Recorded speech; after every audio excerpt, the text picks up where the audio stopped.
Many a political leader has been tempted to turn to wage and price controls, despite their repeated failure in practice. On this subject, they never seem to learn. But some lessons may be learned. That happened to British Prime Minister James Callaghan, who finally discovered that a very different economic myth was wrong. He told the Labour Party conference about it in 1976. We used to think that you could spend your way out of a recession and increase employment by cutting taxes and boosting government spending. I tell you in all candor that that option no longer exists. It only worked on each occasion since the war by injecting a bigger dose of inflation into the economy, followed by a higher level of unemployment as the next step. That's the history of the last 20 years.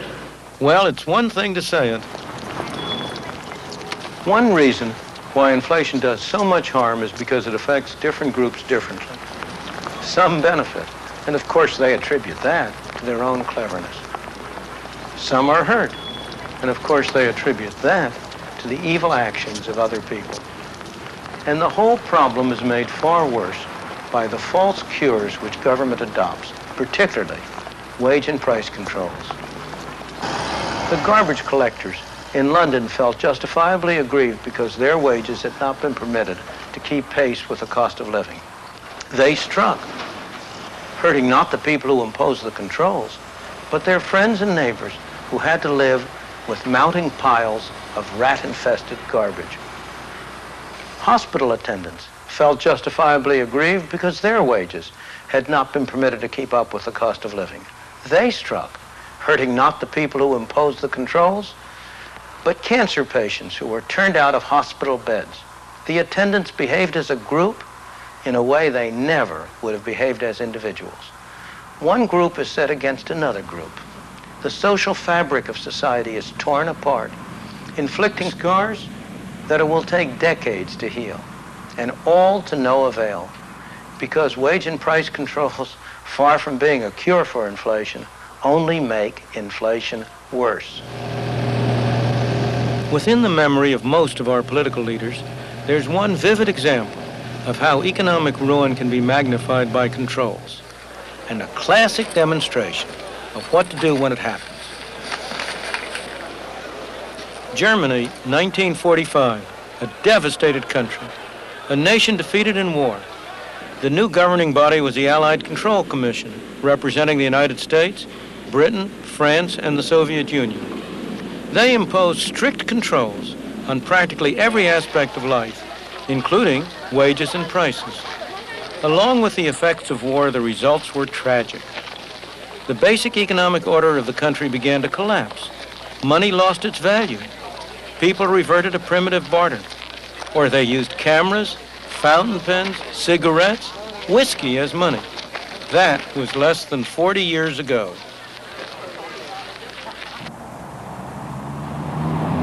This is Germany as we know it today, transformed into a place a lot of people would like to live in.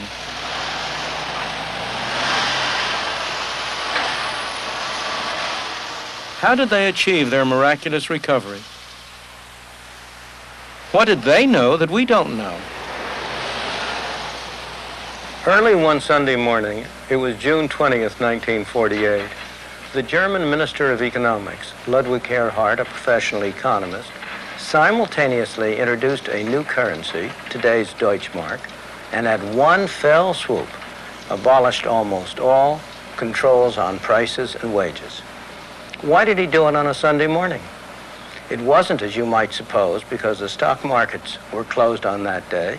It was, as he loved to confess, because the offices of the American, the British, and the French occupation authorities were closed that day. He was sure that if he had done it when they were open, they would have countermanded the order. It worked like a charm. Within days, the shops were full of goods.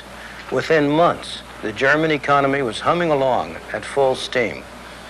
Economists weren't surprised at the results. After all, that's what a price system is for. But to the rest of the world, it seemed an economic miracle that a defeated and devastated country could, in little more than a decade, become the strongest economy on the continent of Europe.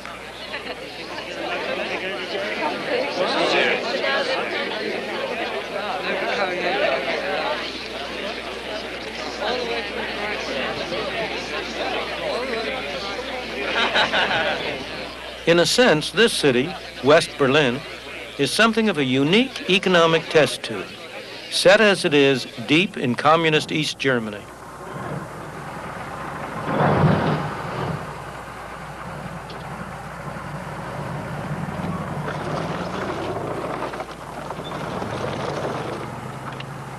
Two fundamentally different economic systems collide here in Europe, ours and theirs, separated by political philosophies, definitions of freedom, and a steel and concrete wall.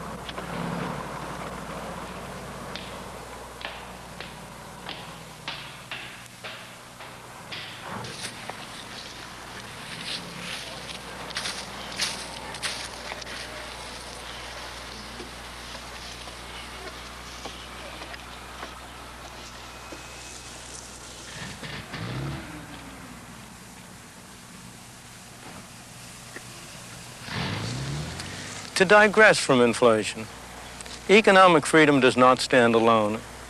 It's part of a wider order. I wanted to show you how much difference it makes by letting you see how the people live on the other side of that Berlin Wall. But the East German authorities wouldn't let us. The people over there speak the same language as the people over here. They have the same culture. They have the same forebears. They are the same people. Yet you don't need me to tell you how differently they live. There is one simple explanation. The political system over there cannot tolerate economic freedom. The political system over here could not exist without it. But political freedom cannot be preserved unless inflation is kept in bounds. That's the responsibility of government, which has a monopoly over places like this. The reason we have inflation in the United States, or for that matter anywhere in the world, is because these pieces of paper and the accompanying book entries, or their counterparts in other nations, are growing more rapidly than the quantity of goods and services produced. The truth is, inflation is made in one place and one place only, here in Washington. This is the only place where there are presses like this that turn out these pieces of paper we call money. This is a place where the power resides to determine how rapidly the amount of money shall increase.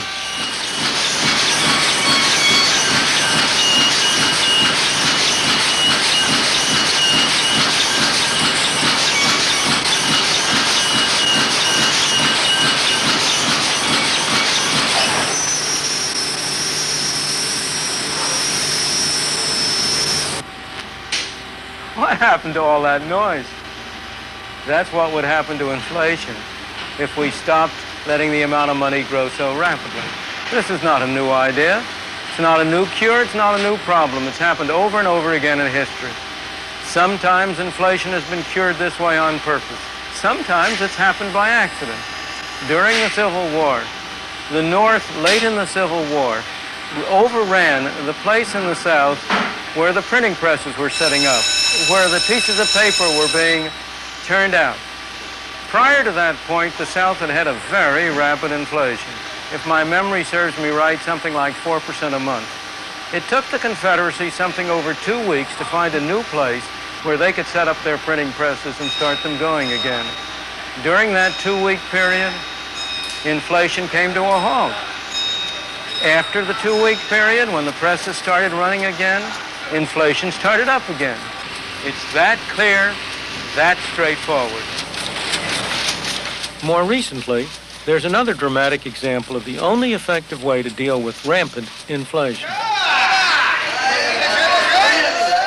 In 1973, Japanese housewives going to market were faced with an unpleasant fact. The cash in their purses seemed to be losing its value. Prices were starting to soar as the awful story of inflation began to unfold once again. The The Japanese government knew what to do. What's more, they were prepared to do it. When it was all over, economists were able to record precisely what had happened. In 1971, the quantity of money started to grow more rapidly. As always happens, inflation wasn't affected for a time. But by late 1972, it started to respond. In early 73, the government reacted.